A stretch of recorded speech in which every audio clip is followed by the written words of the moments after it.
Hello, and welcome to our channel.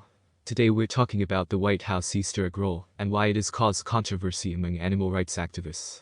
PETA, the People for the Ethical Treatment of Animals, is urging the First Lady, Jill Biden, to use reusable eggs instead of real chicken eggs for this year's event. In a letter addressed to the First Lady, PETA's president, Ingrid Newkirk, asked her to show restraint in the use of fowl-related products during the event.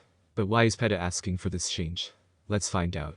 According to PETA, the egg industry is cruel to animals. Chickens are kept in cramped and unsanitary conditions, and they are often subjected to painful procedures without any pain relief. They are also denied their natural behavior, such as nesting and perching. PETA suggests that using reusable wooden eggs or painted rocks would be a kinder option. Such materials can be used year after year and eliminate the need for using real chicken eggs.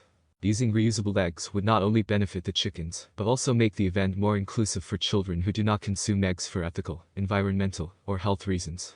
Furthermore, the deadliest avian flu outbreak on record has caused the cost of eggs to rise, which is affecting many families. Using reusable eggs would be a great way to promote kindness and avoid supporting the cruel egg industry. The White House Easter egg roll is a popular springtime event that attracts tens of thousands